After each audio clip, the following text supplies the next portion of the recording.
Bonjour les amis, aujourd'hui j'ai envie de vous parler cash de l'école, ce qu'elle a été pour nous et ce qu'elle fait encore à nos enfants et ce qu'elle pourrait enfin devenir. Vous êtes prêts à regarder les choses en face? Allons-y. D'abord, un petit détour qui m'a secoué la semaine dernière.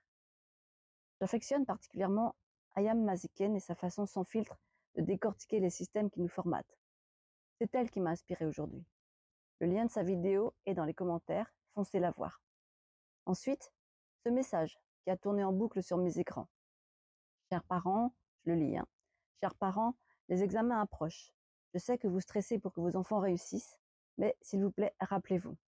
Parmi tous ces élèves assis, là, il y a un artiste qui n'a pas vraiment besoin de maths, un futur entrepreneur qui se fiche des dates d'histoire et des auteurs anglais, un musicien pour qui les formules de chimie ne changeront rien, un athlète qui devrait bosser son corps plutôt que de la physique newtonienne.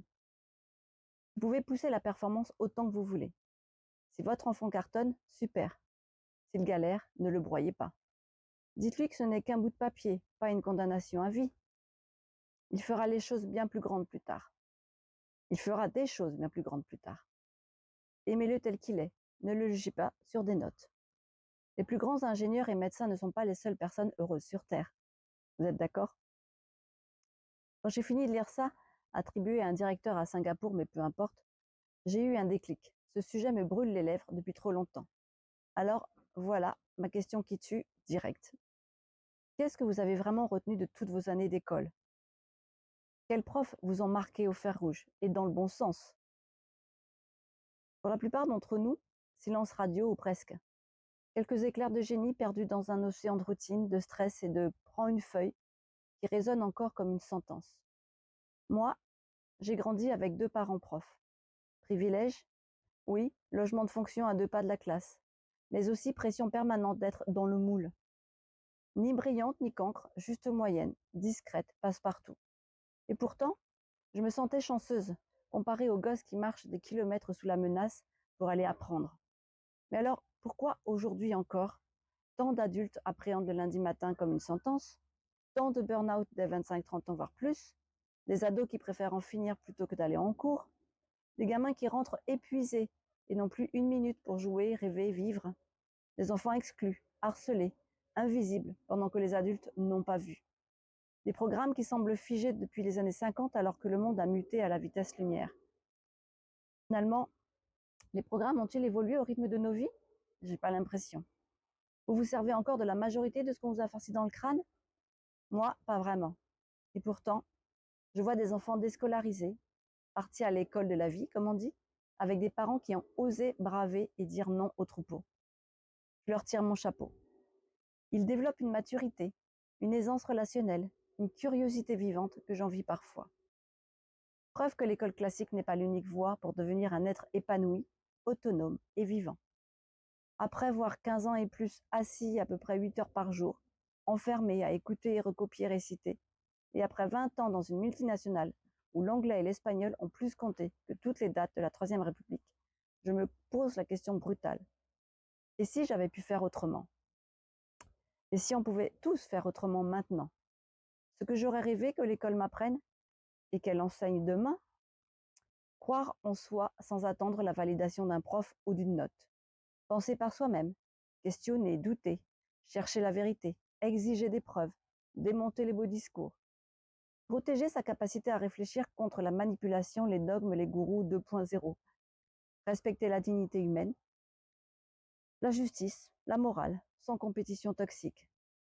Être en paix avec soi et avec les autres, plutôt qu'en guerre permanente pour une place dans le classement. S'émerveiller, accepter les différences de rythme, ne pas se sentir nul quand on n'est pas dans le peloton de tête. Se connaître vraiment au contact des autres. Mes forces, mes failles, mon énergie profonde. Et là, merci à mon chéri qui m'a ouvert les yeux sur le design humain. En gros, mais vraiment très gros, votre date, heure et lieu de naissance dessinent une carte unique de qui vous êtes vraiment. Votre soleil détermine votre énergie centrale, votre lune, ce qui vous motive au fond, Mercure, ce que vous êtes venu exprimer, Vénus, ce qui compte vraiment en amour et en relation, Mars, vos désirs bruts et les leçons à dépasser, Saturne, ce que vous êtes venu apprendre sur Terre, Nœud Nord, la direction vers laquelle votre âme tend, etc., etc. Et plein d'autres couches, centres, canaux, type énergétique, environnement idéal, croix d'incarnation, Pluton, notre lâcher-prise.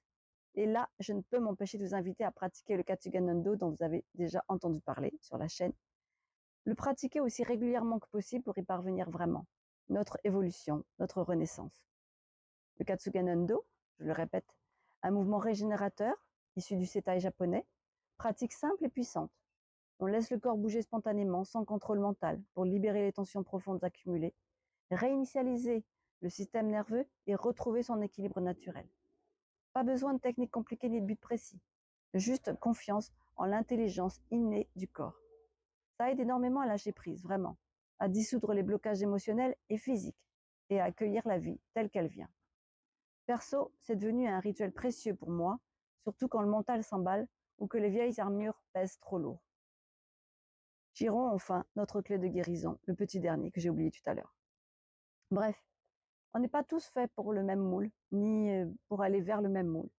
Certains sont des générateurs d'énergie folle, d'autres des projecteurs qui guident, d'autres des manifesteurs qui initient. Et l'école aujourd'hui nous met tous dans le même entonnoir, à la même vitesse, avec les mêmes attentes. C'est absurde. Alors, imaginons une école qui s'adapte à chaque profil énergétique et à chaque mission d'âme, met l'accent sur la connaissance de soi plutôt que sur la mémorisation, encourage la coopération plutôt que la compétition mortifère, apprend à vivre avec des émotions, ses propres émotions, ses limites, ses éclats de génie, préparer à la vraie vie, créer, aimer, douter, rebondir, contribuer. Allons vers du sur-mesure, vers de l'humain avant tout. Et vous, qu'est-ce qui vous a le plus manqué dans votre scolarité? Qu'aimeriez-vous que vos enfants, ou les futurs enfants du monde, apprennent à l'école? Ne lâchez rien sur votre droit de penser, ressentir et agir différemment. Faites-le avec amour, bienveillance et sans attendre la permission de qui que ce soit. Essayez ne serait-ce qu'une fois le Katsuganando et vous sentirez la différence. À très vite pour de nouvelles aventures sur la chaîne. Prenez soin de votre singularité, elle est précieuse. À bientôt. Merci.